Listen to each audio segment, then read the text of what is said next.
Hola, bienvenidos a una nueva charla Reactiva Tech. Hoy tenemos con nosotros a nuestros colaboradores habituales, Albert y Francisco, y hoy contamos además con la presencia especial de Miguel Jiménez, que es periodista en eldiario.es. Hola, Miguel, ¿qué tal estás? Buenas, encantado. Aquí, confinado. Vaya, cuántas novedades en una sola frase. Exacto, exacto. Adaptándonos a la nueva normalidad. A la nueva normalidad. Pues ahora que lo comentas, estamos aquí reunidos en esta presencia virtual porque hace poco tuvimos una charla con un compañero llamado Borja Tsuara, no sé si lo conocerás, y tratamos el tema de bulos. Y es un tema bastante interesante y creo que no hay mejor persona que un periodista que nos pueda esclarecer todo este tema también. Bueno, Entonces, esclarecer es muy complicado. Sigue, sí, perdona, que te he sí, cortado. entonces la cuestión es, ¿publicar bulos o no publicar bulos? Es una cuestión ética. O sea, si tú sabes que una noticia es falsa y la publicas, no hay más preguntas, señoría. Claro, es que aquí está la cuestión porque es un elemento ético al final, ¿vale? Porque no tenéis ningún tipo de código deontológico o algo por el estilo como los abogados, ¿o cómo funcionáis en ese sentido? Eso va por medios. O sea, y cada medio tiene su propio código, sus propias reglas. El periodismo, evidentemente, te marca que no debes publicar noticias falsas y vas a sabiendas, pero hay mucha gente que eso se lo salta a la torera por diferentes intereses. Pero vamos, no es algo nuevo. La Ujú. guerra de Cuba fue provocada por una campaña periodística. O sea, es algo que viene desde los siglos, desde hace siglos. Ahora está más de moda porque ha habido un repunte desde hace unos años con la llegada de Trump, antes con el Brexit y ahora con todo lo que está sucediendo con el coronavirus, pues se ve mucho más aumentada esa imagen, pero vamos, no es nada nuevo. Bueno, Albert, ¿quería comentar algo? Le paso la palabra. Sí, no, lo que hablábamos alguna vez de esto. Puede ser que el periodismo digital haya abierto la puerta a que toda la información que circula en la red pueda ser noticia. Seguro. O sea, el periodismo digital es la inmediatez. El periodismo digital y las redes sociales, sobre todo, hacen que cualquiera se pueda convertir en un periodista, entre comillas, evidentemente. Cualquiera es el protagonista de la información y el que la cuenta. La ve y la cuenta siempre bajo su prisma. Y evidentemente un ciudadano cualquiera no se rige por los mismos códigos que un profesional. Si un ciudadano ve algo, lo interpreta desde su mirada. No se le ocurre contrastar, no se le ocurre mirar si hay otro prisma desde el que ver esa misma escena, simplemente ve la escena y la transmite. La mayoría de las veces de una forma, vamos, sin ninguna intencionalidad detrás, pero otras veces sí que hay una intencionalidad clara detrás y sobre todo cuando estamos hablando de medios que publican noticias falsas a sabiendas, que los hay y prácticamente son profesionales de esta metodología. Y ya te digo, no es algo de ahora. Todos conocemos el famoso News of the World que publicaba en su día mujer da a luz a un hijo que es medio, yo que sé, murciélago. Y todo el mundo sabía que era falso, pero se publicaba en la portada de un periódico que todo el mundo sabía que era sensacionalista, pero que vendía un montón. Eso sucedía en Inglaterra, sucedía en España y sucedía en todo el mundo.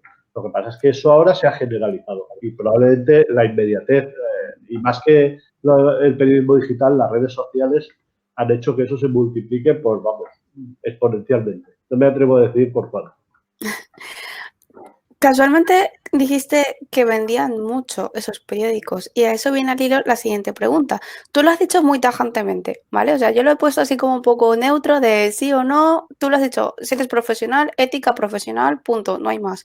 Pero si vendes mucho, generas mucha audiencia. Entonces, en esta nueva economía del clic, ¿se puede mantener esta atención de la audiencia y estas ventas sin entrar en el barro y este sensacionalismo?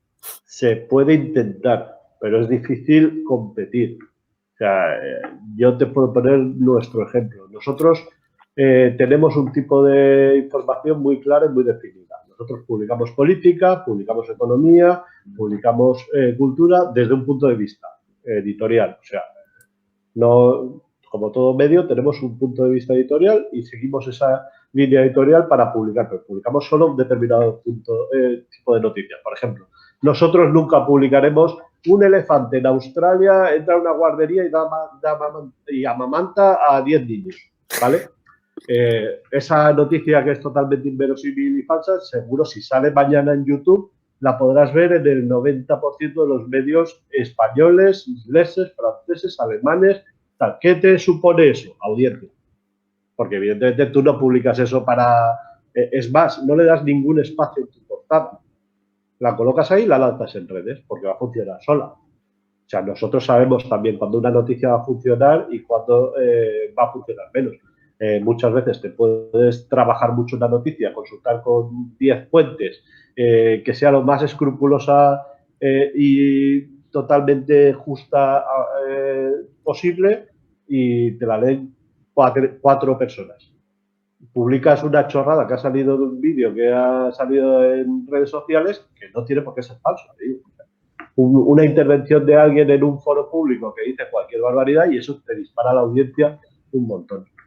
No está relacionado el tema de la audiencia con la rigurosidad, con el rigor o la veracidad. Bueno, ¿yo? Sí, te iba a decir, Kiko, te estoy viendo ya con ganas de entrar al ruedo, así que adelante. Kiko No. siempre tiene ganas de entrar al ruedo. Sí, Entonces, sí. está Miguel al otro lado de la plaza. Que yo, ya, a ver, la pregunta que yo quería hacer era la siguiente, es decir, ¿dónde está el límite de cómo se compagina las líneas editoriales con el rigor o el deber informativo? Y me explico. La prensa y el derecho a la información es un derecho constitucional, es uno de los poderes que además es esencial para una democracia. Y la pregunta es, digamos, es una multipregunta, ¿no? Ya te he dado la primera parte y la segunda parte iría encaminada a si desde los medios de comunicación se es consciente de de esa responsabilidad, más que después, de esa responsabilidad que se tiene de contar las cosas y cómo eso se equilibra con las líneas editoriales.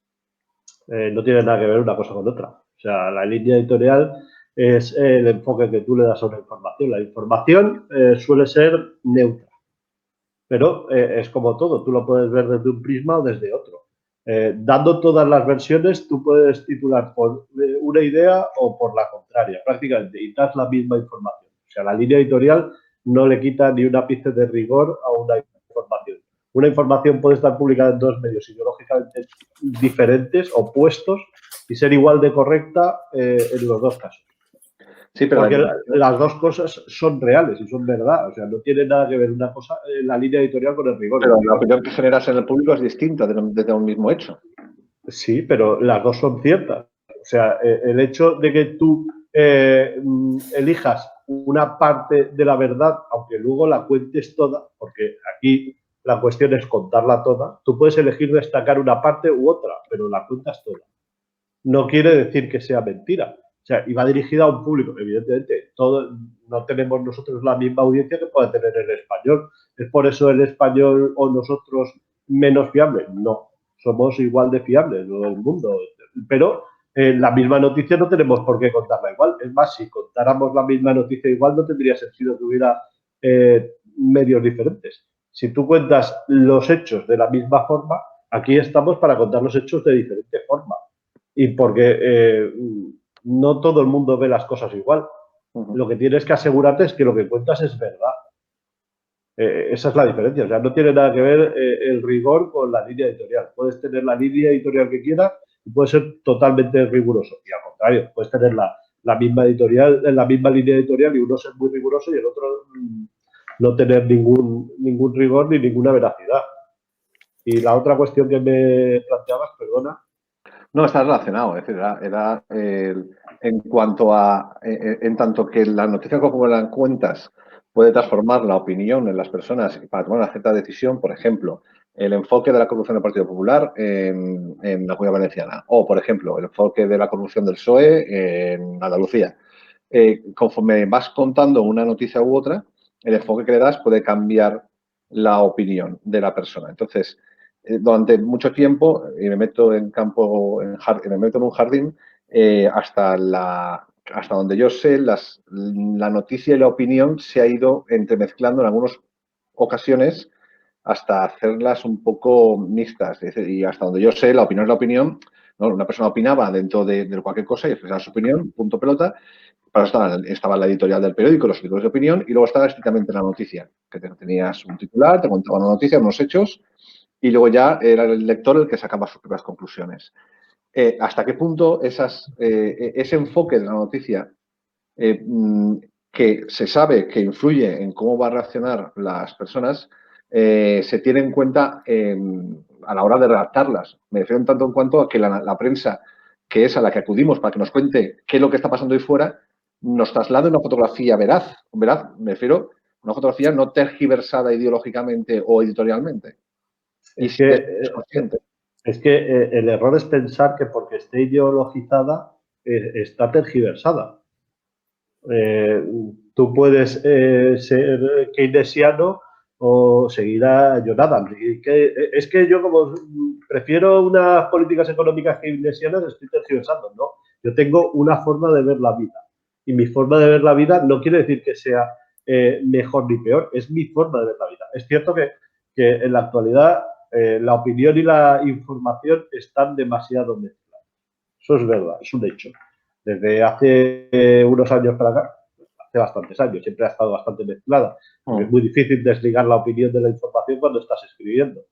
Al final escribes tú, no escribe una máquina. Y evidentemente tú le pones tu punto de vista. Lo que tienes que ser es lo más honesto posible, y dentro de esa honestidad entra el hecho de que tú, dentro de poner tu interpretación de los hechos, que evidentemente lo normal es que coincida con el medio en el que escribes, seas veraz, o sea, y seas riguroso. Y si yo cuento una cosa, que nadie me lo pueda desmentir, que lo pueda discutir, sí, que pueda no estar de acuerdo, también, pero que no se pueda desmentir. O sea, que lo que yo publico es verdad. A ti te gustará más o te gustará menos, estarás de acuerdo o no estarás de acuerdo, pero es mentira, no. Entonces es riguroso. O sea, otra cosa es que publiques una mentira a sabiendas.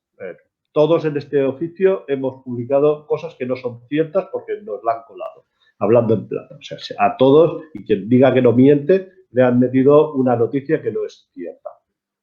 Y la has publicado y luego has rectificado si has tenido que rectificar. Y yo he tenido que rectificar alguna información, por suerte no muchas, pero he tenido que rectificar alguna porque me la han colado. Porque tú confías en una fuente y esa fuente te contamina.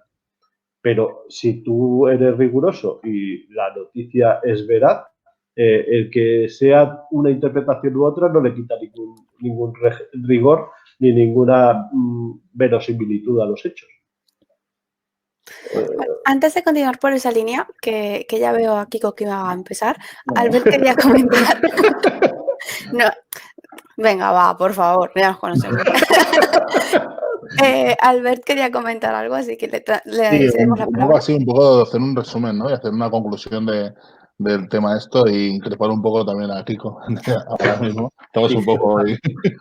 No, yo creo que lo que no tenemos en cuenta cuando hablamos de lo de la veracidad o no es que el usuario o al final el lector va a leer un medio afín suyo. O sea, yo no voy a leer un medio que no es afín a mí. Entonces, yo lo que voy a leer y lo que pretendo que haya en ese diario es eso. O sea, yo, si leo el diario.es, entiendo que no van a haber bulos, porque hasta ahora nunca han habido, pero si me voy a otros medios como Oca Diario o alguno de estos, sé que tengo que coger con pinzas toda la información que lea. O sea, porque yo soy de una orientación que va a leer más una parte que otra. Pero hay mucha gente que ese filtro no lo hace. O sea, ese filtro no lo hace. Y no le importa la veracidad de la información. Ahí es donde entran las redes sociales. No, el clic que hablábamos antes, claro. O el titular. O sea, hay mucha gente, hay muchos opinadores, hay mucha gente en Twitter que únicamente lee el titular y en ese titular ya genera toda su información, no genera lo siguiente. Entonces, estamos partiendo de lo que tú decías antes, Miguel. Tú puedes tener 10 fuentes para hacer una noticia y no ser un fracaso entre comillas, en cuanto fracaso a audiencia, pero otra con una fuente mínima, sin nada en ese diario o en otro, ser un éxito, ¿no? Entonces, ¿cómo compaginamos esto con la publicidad? Ya estoy la he liado todo. O sea, quiero decir, tengo un diario veraz que va a ir a muy poca gente, va orientado a, como el diario.es, a socios y algo así, o me voy a un diario que tenga muchas visitas y le pueda decir a una gran campaña publicitaria, por ejemplo, Nestlé, de tengo 1 millón de visitas al día. O sea, ¿cuál es el término medio? ¿Cuál debería ser el término medio en el periodismo digital? Yo conozco nuestro ejemplo, o sea, sé eso quién, además se sabe que ha comprado audiencia, o sea, hay medios que se encargan de comprar audiencia para tener millones de usuarios únicos, que eso lo pagas y claro, también es pan para hoy y hambre para mañana, son cifras que igual que vienen se van y tú vas a los grandes clientes y mira, tengo 30 millones de usuarios únicos, mira a ver quién te los da, no te los va a dar nadie porque nadie los tiene. Claro, a mí me han costado realizar una inversión en eso y me importa muy poco el contenido. Nuestro modelo es otro modelo. Nosotros somos un modelo de negocio que hemos crecido de abajo hacia arriba. Además, nuestras cuentas son públicas, nuestro director Nacho Escolar cada año las presenta y tal. Nosotros tenemos 3 patas, que son los socios, que es una pata importante que suponen a día de hoy más de 1/3 de nuestro presupuesto. ¿Eso qué significa? Que tienes una cierta libertad. O sea, cuando tú tienes más de 1/3 de tu presupuesto asegurado por gente que paga de forma casi altruista porque tú trabajes, pues al final tú les ofreces un extra, pero que un extra que es 4 revistas al año, poder leer los contenidos 10 horas antes que otros, tampoco es que les estés ofreciendo nada de otro mundo, o sea, realmente que es gente militante, podríamos decir, del periodismo, de este tipo de periodismo y tal. Cuando tú tienes ese colchón, hace que eso te dé más libertad. ¿Por qué? Porque tú no dependes exclusivamente de que Nestlé, por poner el ejemplo que has puesto tú, te meta una campaña de X millones de euros, porque si no tienes esa campaña te hundes. Vamos, el ejemplo lo tenemos en esta crisis. En esta crisis hay la mayoría de medios, no voy a decir ni 10, ni 2, ni 50, se han visto obligados a hacer ERTEs. Tanto digitales como en papel. Sobre todo el papel o los medios audiovisuales ya ni te cuento. ¿Por qué? Porque ¿qué es lo primero que cayó cuando estalló esta crisis? La publicidad. O sea, nosotros nos suspendieron una barbaridad de campañas el día que se decretó el estado de alarma. Y no a nosotros, a nosotros y a todos los demás medios de comunicación. ¿Qué pasa? Cuando a ti te caen los ingresos, tienes que reducir gastos. A los grandes medios les han obligado a hacer ERTEs. Nosotros hemos podido sobrevivir de momento sin hacer ERTEs gracias a esa tercera pata, que es los socios, que nos aportan más de 1/3 de nuestro presupuesto anual. Si tú dependes solo de esos grandes anunciantes y de esa gran audiencia, en el momento en que tú pierdes esa audiencia, pierdes los anunciantes que han ido ahí por esa audiencia que tú estás vendiendo. El monocultivo, el famoso monocultivo económico, si tú dependes solo de un sector, al final, en el momento en que ese sector falla, el turismo y la Comunidad Valenciana, que supone un porcentaje altísimo del PIB. Ahora cae el turismo con la crisis de la COVID-19. La economía valenciana lo pasa muy mal. Claro, si tú diversificas, es más fácil sobrevivir en un ambiente que pues, puede llegar a ser muy hostil. El modelo ideal, pues cada uno tiene sus apuestas. Nosotros, nuestra apuesta fue los socios. Ahora hay otros medios que han intentado ir a suscriptores, llegan después, lo van a tener más difícil, pero claro, al final, el medio de la suscripción, como están funcionando en The Guardian, en Der Spiegel, como están funcionando nosotros, pues te garantiza, te da una seguridad que de otra forma no tienes.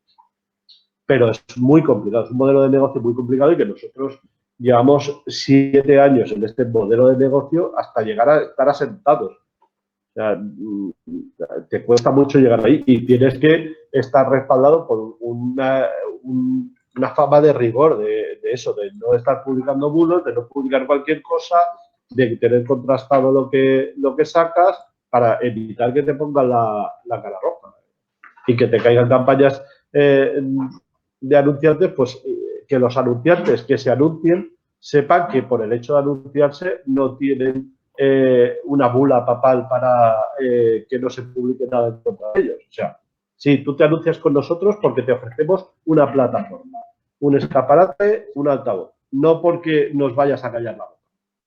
Claro, si tú pones mucho dinero en un medio, eso implica muchas veces la autocensura. Ya no la censura, la autocensura. Y yo voy a meterme con fulanito de tal si me está poniendo una campaña de tantos miles de euros. Pues estupendísimo escucharte. Creo que he sido incapaz de cortarte en algún momento, aunque Albert quería Y tú hablar. córtame cuando Yo No, no, antes, es que quería hablar Kiko antes, pero yo es por esto, o sea, por cerrar esto. sí, Y vale. yo creo que un diario como el Diario CV y otros diarios que son digitales pueden aguantar esta crisis porque son nativos digitales. O sea, el diario.es nació ya digital. El problema que han tenido otros medios es que nacen en papel con una dinámica de publicidad y una dinámica, lo que hablaba Miguel en este momento, una dinámica de gastar noticias o no noticias, que ahora se traspasan al digital y quieren hacer lo mismo, no saben convertirse. Son Exacto, ese es un inmigrantes problema. digitales, ¿no? Pues ese es el Ese es problema un problema que no han vendido, entre otras cosas, el producto que vendes, que es la publicidad, no la vendes en digital. La vendes claro. en papel y la regalas en digital, porque tu producto estrella es el papel. ¿Qué pasa? Si devalúas tu producto digital, nosotros no podemos hacer eso porque no tenemos papel. Si quieres anunciarte con nosotros, esta es nuestra ventana. ¿Te gusta bien? No te gusta, lo siento, pero eso no te cuesta. Claro, el papel, el digital ha sido siempre un añadido. O sea, te pongo tanto una página, no sé qué, y te regalo un banner en la web. Claro, eso, claro, ahora cambiar esa filosofía a la hora de vender también es más difícil. Claro, mucho más Y complicado. lo otro que quería preguntar tanto a Miguel como a Kiko y a ti también, como abogado, a ver si tenemos. Una es que si tenemos militantes como socios, la libertad de expresión y la libertad de prensa del periodista, ¿dónde se queda? ¿No? Un poco si tenemos ese poder no salirnos de esto o no. Y lo otro es, una cosa que sí que hablamos en su día sobre bulos y fake news y todo esto, que ya que tenemos a un periodista, esa parte de periodista, cuando un periodista o un periódico publica un bulo y lo viraliza mucha gente, al final, ¿quién comete el delito? ¿No? Que hablábamos muchas veces de esto. ¿Eh? No sé si De la Kiko responsabilidad. contesta. Exacto, la responsabilidad final, ¿no? Porque el documento como tal sale de un periodista o de un medio, pero al final se viraliza por mucha gente. O sea, ¿cuándo deja de ser el protagonista el medio que lo ha publicado? Desde el punto de vista, a menos, bueno, no sé si Mar está de acuerdo conmigo, desde el punto, más otro día hablamos con Borja, el otro día, desde el punto de vista del derecho, un bulo per se no es un delito. Es decir, lo que se ha intentado hacer en esta crisis ha habido ha deseado la patita y era una de las preguntas que quería hacerle a Miguel. Era al respecto de calificar, primero, perseguir el bulo como un enemigo que destroza y destruye civilizaciones y luego decir que todo aquello que no nace de fuentes oficiales es peligro de ser bulo. Entonces, eso yo pensaba en los periodistas, digo, bueno, el periodista no tiene por qué pedir las fuentes oficiales. El periodista puede tener la vecina del quinto que lo ha visto y no es una fuente oficial, es una fuente, punto pelota. Y no tiene por qué ir a la policía para que le cuente la versión oficial. O sea, la oficialidad versus bulo, ¿no? Oficialidad es verdad y lo otro es bulo. Y en medio hay un gris que por visto desaparece, ¿no? Está el blanco o el negro. Y de pronto, y ahora también quería preguntar a Miguel primero, bueno, contestando tu pregunta, creo que no hay delito alguno, es decir, y más no debería serlo. Creo que en los riesgos de la libertad de expresión y en los riesgos de la libertad de información está que haya bulos, otra cosa que el bulo denigre, otra cosa que el bulo de forma concreta y concisa incite al odio, otra cosa es que, sí, pero es que ni siquiera contra otros países. Se sabe que a medida de bulos venían de Rusia contra la Unión Europea y se han tomado medidas, bueno, diplomáticas, pero no, nadie tira misiles. Entonces, eso por un lado. Y luego, hilando con esto, y le paso la pelota a Miguel y sin me quemar y no quiera rematar la mía, al respecto de lo que he dicho, es en toda esta crisis, dime una cosa muy buena que ha hecho el gobierno en cuestión de comunicación y prensa y una cosa que no haya que esté mal. Vale, respecto a lo que había dicho Kiko, y solamente es un apunte, Borja cuando estuvo comentando todo el tema de los bulos, la responsabilidad y demás, al final la cuestión es que sea veraz, ¿vale? Cierto es que yo, por ejemplo, seguramente que es por toda la cultura del cómic y demás, los periodistas siempre han tenido esa rigurosidad y por eso digo, me cuesta cortar a Miguel porque está siendo el tipo de profesional que digo, mira, esto es la razón por la cual en los cómics la mayor parte de los superhéroes son periodistas. ¿vale? Porque es como esa idea de figura de verdad, de buscar pues un tipo de justicia para que la gente esté informada y conozcan ese tipo de elementos. Entonces, si bien no es la verdad con una palabra gigante, sí que tiene que ser veraz. Entonces, tiene que tener esa posibilidad de ser cierta y tener esa apariencia y demás. Entonces, mientras que ellos hagan ese trabajo riguroso de contraste, de decir, mira, es que yo he hecho todo mi esfuerzo, me he portado como un buen profesional, y esto es que podría ser totalmente posible, no es que ha venido un alienígena bueno, aunque ahora hay ovnis, al parecer, ¿vale? Pero no es que ha venido un alienígena y me ha tocado con el dedo y hemos hecho contacto, ¿vale? Entonces, no tendría que haber ningún problema. Y luego, respecto a su libertad de expresión, creo que siguen siendo ciudadanos, no se la podemos quitar porque es un derecho fundamental. Tampoco deberían de autocensurarse, porque muchas veces cuando trabajan con medios tienen el típico banner de las opiniones aquí vertidas son mías para eximir de responsabilidad al medio con el que trabajan y cosas por el estilo. Entonces, siguen siendo ciudadanos, no tendrían por qué tocarse, y la prensa a lo largo de la historia siempre ha mostrado ser una de las mejores formas de mantener un control y transparencia a los poderes, porque cuando ya se traspasa, ¿vale? Cuando ya se han pasado de vueltas, pues tiene que haber alguien que lo diga, y por eso también hemos tenido pues atentados contra periodistas, muertes, asesinatos y cosas por el estilo, porque es algo que les amenaza a ese tipo de elementos. Entonces, de momento tendrían que estar protegidos y todas estas cosillas. Así que ahora sí, ya he hecho ese remate. Miguel, por favor. Respecto a lo de los bulos y el delito, el bulo por sí no es un delito. Los delitos están tipificados. O es injurias, o es calumnias, o falsificación de documentos. Hemos visto verdaderas barbaridades. O sea, hemos visto documentos de BOE falso estos días, más vamos, yo no había visto tantos BOEs en mi vida. Ni los abogados, Desde la expropiación de las segundas viviendas y todo esto iban documentos de BOE, oficialísimos. Por eso que el bulo no es un delito per se. El delito está tipificado ya, y si es injurias, es calumnias, es calumnias. Si haces una falsificación y es una falsificación, eso ya está tipificado por la ley. O sea, lo de bulo o no bulo, cada uno debería saber, pues eso, ser un poco honesto y saber si quiere entrar en ese juego o no. Y luego saber si quiere difundirlo a sabiendas de que es falso o no quiere difundirlo. O sea, eso ya entra dentro de la ética de cada uno. Tú sabes cuando difundes algo muchas veces si eso es verdad o no. Y si no, solo tienes que googlear. O sea, pones en Google lo que te ha llegado y sabes si es verdad o no. Pero no pasas ni siquiera por ese tamiz muchas veces. Te llega y lo rebotas sin comprobarlo. Me refiero como ciudadano.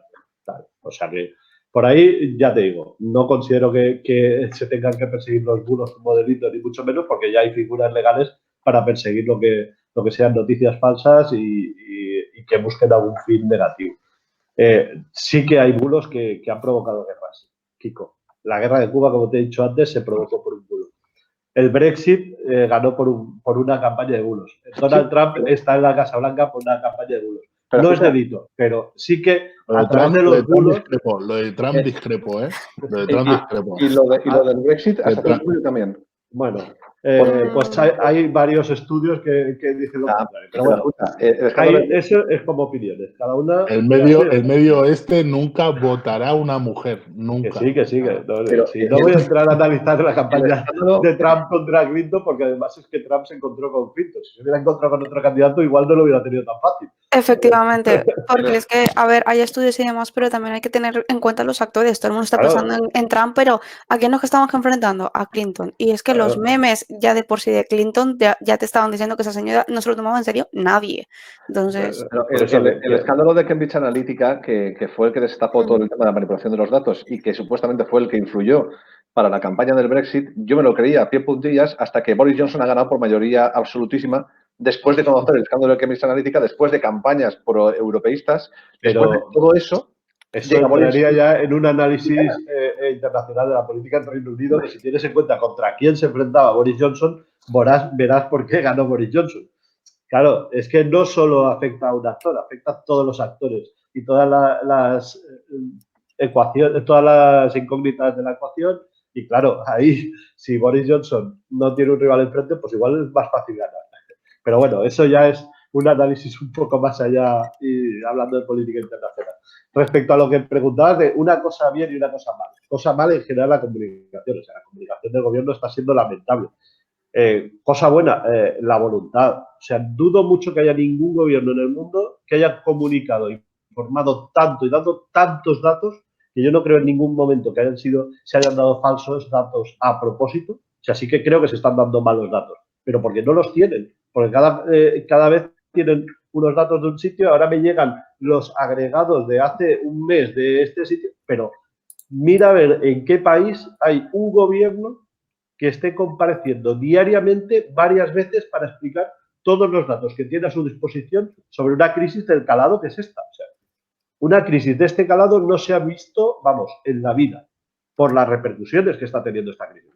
No, la gripe española, no, es que en la gripe española ni en la Segunda Guerra Mundial la comunicación era la que hay ahora. O sea, es que ahora puede salir el presidente del gobierno a decir A y a los 30 segundos desmentirle a alguien inmediatamente.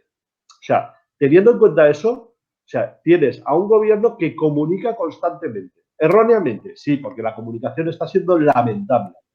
Pero la voluntad de comunicar, yo creo que no hay ningún sitio donde haya habido tanta voluntad de comunicar y de informar como aquí. Y con personajes como Fernando Simón, que creo que se ha destapado como un gran comunicador y que no creo que en su debe se le tenga que poner que quiere manipular los datos para favorecer al gobierno, cuando es un tío que fue contratado por el gobierno de Rajoy. O sea, es un profesional que está ahí dando la cara y siendo la cara de la mayor crisis, insisto, que este país haya vivido, yo creo que en siglos. Espera, En porque siglos, y eso es que a nivel mundial. Kiko. Claro. no, porque es que me ha gustado porque he visto que Albert levantaba la mano y sonreía. O sea que Sí, sí, va así. No, O sea, o sea, Albert. he sonreído porque sí, está muy bien. O sea, lo que puede analizar Miguel de la política estatal es la que podemos analizar todos porque lo vemos en medios y vemos tal. Pero me está riendo porque cómo ve Miguel como periodista la comunicación no del gobierno de Madrid, no el gobierno estatal, sino el de aquí. Porque el otro día lo vimos que hasta hizo preguntas a Chimo Puig, ¿no? Hizo preguntas al presidente y tal. ¿La comunicación aquí en Valencia está siendo mejor que la estatal? ¿No está siendo mejor? ¿Se están haciendo otros medios? El modelo es el mismo. O sea, el modelo al final es comparecer. La consellera de Sanidad lleva compareciendo diariamente hasta hace 2 semanas que se pilla algún día libre el fin de semana y lo pasa por nota de prensa porque el desgaste personal tiene que ser brutal de gestionar esto. Llevan compareciendo diariamente desde el primer caso que se detectó de coronavirus. O sea, aquí el primer caso que se detectó, al día siguiente compareció la consellera y dio los datos. Llevaba dando los datos hasta que se disparó departamento por departamento. Hay tantos enfermos en tanto... O sea, la comunicación está siendo, yo creo que muy buena. La gestión es otra cosa. O sea, yo creo que la gestión a nivel autonómico con respecto a nivel estatal creo que está siendo mucho mejor por muchas razones. Simplemente solo tienes que ver lo del material sanitario, como aquí se han traído 17 cargamentos, mientras que el gobierno te trae mascarillas defectuosas de Brasil. Aquí ya ha recibido 10 cargamentos con material de China. La gestión es una cosa. Yo creo que la gestión aquí, si no es impecable, se le parece mucho. Y la comunicación, yo la comunicación no veo que difiera mucho. La comunicación que se hace aquí de la que se hace en Madrid. Los problemas de comunicación de Madrid son mucho mayores porque, evidentemente, tienes que comunicar, tienes que coordinar. Porque yo no creo que el gobierno esté gestionando esta crisis, está coordinando esta crisis. No olvidemos que la sanidad está transferida a las comunidades autónomas. Aquí, quien trata a los pacientes no es el Ministerio de Sanidad, es la Consellería de Sanidad en Valencia, la Consejería en Madrid, la Consejería en Andalucía y o sea, aquí el gobierno no gestiona por el Estado que tenemos. O sea, la federalización del Estado español hace que aquí no se gestione desde el gobierno, se coordine. Y la coordinación, desde luego, no está siendo la mejor. Estás haciendo feliz Albert y eso no lo puedo consentir. Claro. ¿Cómo que no lo puedes consentir? Pero es que ha dado un punto central, o sea, al final es que nosotros estamos hablando siempre de gobierno central, pero nos estamos olvidando de las autonomías. Y hoy, por ejemplo, estaba leyendo a un famoso administrativista, que no me acuerdo exactamente el nombre, pero luego te lo buscaré y lo pondremos seguramente por allí para que lo lean, que decía que aquella persona que pretenda gobernar olvidando a las provincias es que no sabe cómo funciona el Estado central. Porque al fin y al cabo es el punto más cercano que tenemos cada vez al gobierno, por eso hemos estratificado tanto. Sí, tenemos pues en este caso consellería, pero luego tenemos por ejemplo los ayuntamientos con los típicos bandos o dando información o intentando hacer iniciativas, entonces... Pero todo eso queda resumido y medio anulado por el decreto de alarma. Es decir, el estado de decreto de alarma, todas las competencias definidas a la sanidad las gestiona el Estado. Otra cosa es que una vez... No la gestiona. Sí. Todo queda al servicio del Ministerio de Sanidad. Vale, queda al servicio, pero no gestiona. Claro, pero otra cosa es que luego... Formalmente lo que quieras, pero a ver, ¿quién está gestionando los hospitales de campaña en la Comunidad Valenciana? Bueno, o en Madrid, ¿quién gestiona el hospital de campaña de IFEMA? Pero porque no va a ir Gloria Calero a cada uno de los hospitales de campaña a hacerlo. Lo que estoy diciendo es que las competencias han quedado, porque de hecho todos los políticos nacionalistas se han quejado de eso, han quedado vueltas a Madrid. Madrid dice, pero bueno, se han quejado se han podido quejar, pero la sanidad en Cataluña la sigue llevando la Generalitat. Bueno, o sea, los datos de los enfermos y el tratamiento de los enfermos los lleva la Generalitat catalana. Y el gobierno se está quejando de que no tiene los datos de la Generalitat de Cataluña actualizados porque la Generalitat es quien se los tiene que pasar. Si lo gestionara el gobierno, no tendría que quejarse de nada porque tendría los datos a su disposición. Y eso bajo la batuta. Lo que se quejan es que no tienen la cuota de pantalla de la crisis. Si te das cuenta, la cuota de pantalla ha sido el Ministerio, es Pedro Sánchez, y después en algunas autonomías, como la de Valenciana, sí que tenemos al señor Puig que está saliendo, que no, si no recuerdo mal, hubo una encuesta que lo veían bien, ¿no? En Cataluña, en Baleares y en Aragón, ¿no? El tema de cómo había funcionado. Y el problema de las autonomías es que no tienen esa cuota de pantalla que quieren. Pero es que los presidentes de autonomía son representantes del Estado, de la comunidad autónoma. Entonces, me da igual. Es decir, me da igual el tema competencial. El tema competencial es no lo mismo la descentralización política que la descentralización administrativa. Y aquí lo que estamos hablando es de una descentralización administrativa en tanto en cuanto la comunidad autónoma pueda gestionar de tú a tú mejor los medios económicos. Pero quien dirige la orquesta, quien sigue dirigiendo la orquesta, ahora es el ministerio, el ministro de Sanidad. Otra cosa es que haya un primer violín, pero el primer violín va a hacer caso siempre al director, que es el ministro de Sanidad, nos guste o no nos guste. Sí, pero es una coordinación, no una gestión. O sea, al final tú coordinas y tú puedes decir, no, necesitas tantas plazas de UCI como está pasando para poder desescalar, pero quien habilita esas plazas de UCI no es el gobierno, es el gobierno autonómico de turno. O sea, el gobierno te marca las pautas, los criterios. Tú quieres desescalar, necesitas cumplir estos criterios, pero tienes que cumplirlos tú, que eres el que gestiona. Albert. A ver, es que nos estamos alargando un montón, esto está chula de boca. Podemos hacer un turno de conclusiones y cerramos, ¿vale? Porque justamente te iba a decir, última pregunta, porque el único punto que voy a hacer es que el administrativista el que estaba hablando era Luis Ortega. Luego ya si queremos podemos empezar a hablar pues de política, planta y demás, que será mucho más entretenido. Vinimos a hablar de bulos. Así que última conclusión. ¿No? Ronda de conclusiones. Sí, turno de conclusiones. Albert, ¿cómo has empezado tú? Si queréis empiezo yo me voy a ir al humor, ¿vale? Un poquito al humor. Adelante. Y recuerdo una tira cómica de Quino, de Mafalda, ¿no? Que su madre le decía a Mafalda, vamos a hacer hoy fabada que lo he leído en el diario. Y ella decía, maldita libertad de prensa. Ahí se queda. Pues yo... Kiko, te toca.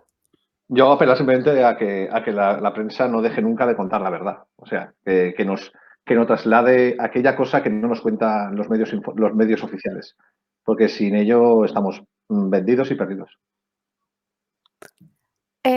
Miguel, te voy a dejar para el final. Yo solamente voy a pedirles en la misma línea de Kiko que por favor, si han salido como héroes en muchos cómics, que se mantengan en esa posición, que es como molan mucho más. Y ahora sí, por favor, Miguel, cierra esta super charla de Reactiva Tech. Y antes que nada, muchísimas gracias por venir. Entonces... No, gracias a vosotros y sobre todo a ti que me has puesto ya con el traje de superhéroe. No, es esto, sobre el origen de la charla. Es eso. Los bulos es muy difícil de combatirlos, se difunden como la pólvora y es muy difícil después de retirarlos. La veracidad, hay que luchar siempre por la veracidad, no solo en el que escribe o en el que publica, sino también en el que lee. Necesitamos lectores críticos. En el momento que tú tienes un lector crítico, es más difícil que les cuele un bulo.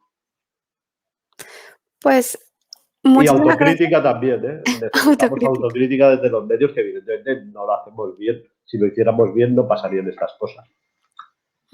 Pues con lectores críticos y autocríticas finalizamos esta charla de Reactiva Tech. De verdad, muchísimas gracias. Ha sido un placer conocerte y sobre todo escucharte. Y a vosotros por Igualmente. acompañarnos y por vernos. Hasta la siguiente.